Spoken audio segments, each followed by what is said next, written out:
We talk a lot about what's going wrong because that's what hits your wallet. But here's the one piece of data that surprised economists this week. Consumer confidence didn't fall. It actually increased. And yes, still near record lows. And yes, people are still struggling. But a small rise like this has predicted big shift in the economy before. And if it continues, it could change the way 2026 begins. So let's start with exactly what changed. The latest University of Michigan Consumer Sentiment Survey came out this week, and confidence actually went up from 51.0 to 53.3. Now here's the honest part. Even with the increase, sentiment is still extremely low compared to historical levels. The long-term average for this index is around 85 to 90. So 53 is nowhere near healthy readings. But the increase matters because it is the first positive movement in months. And according to multiple analysts, including reports for Reuters and advisors' perspectives, this wasn't expected. So that's the story here.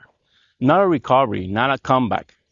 Just the first sign that the free fall in consumer confidence might be slowing down. So what made consumers feel slightly better this month? A few things shift beneath the surface. Gas prices dropped in November and early December. Even a modest dip can make people feel immediate relief. The pace of grocery inflation slowed, not lower prices, just a few increases. But that pause matters for stretched families. Expectation for future inflation improved. People believe prices might rise slower in 2026. Morning. Red card optimism crept in. Consumers are hearing more talk about interest rate cuts next year. No new economic shocks hit households this month. Sometimes confidence rises simply because nothing catastrophic happened. And again, none of these are breakthroughs. But together, they help Americans feel less negative than the month before. Now, here's why this small shift actually matters. Even though confidence is still historical weak. Consumer sentiment doesn't just describe how people feel. It often predicts what people will do next. And when confidence nudges upward, even slightly, it can set off early signs of stabilization. People pull back a little less. Small choices steady the economy.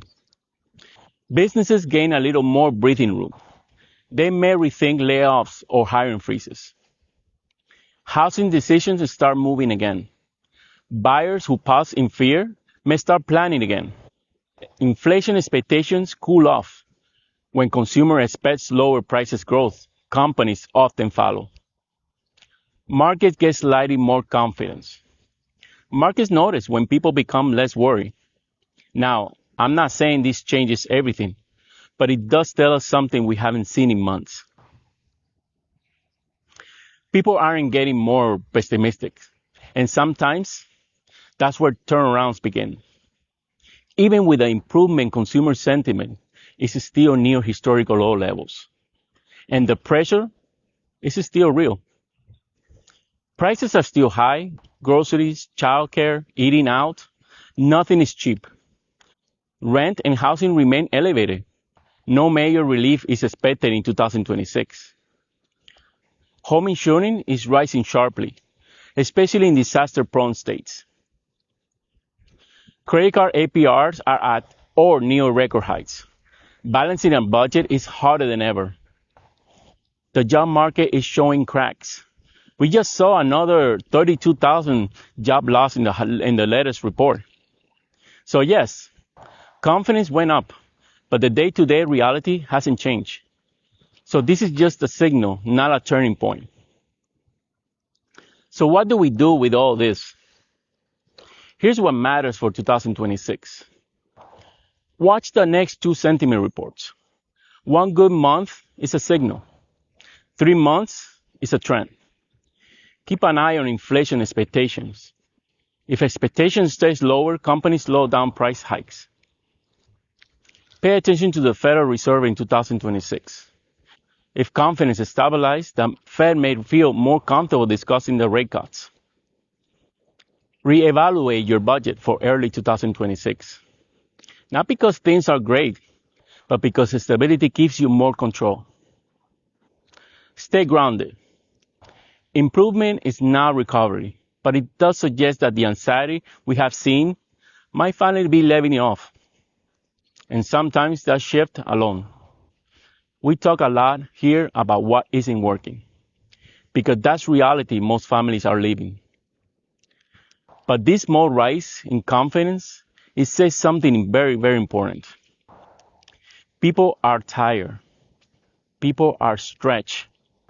But people haven't given up. And sometimes the first step toward things getting better isn't a headline or a big announcement. It's the moment when people stop feeling like things are falling apart. This isn't a comeback. It's not a turnaround, but it's a sign that fear might be easing. And if that continues, slowly, quietly, it could shape the way 2026 begins. So stay alert and stay informed and always stay hopeful, even just a little. Thank you for watching.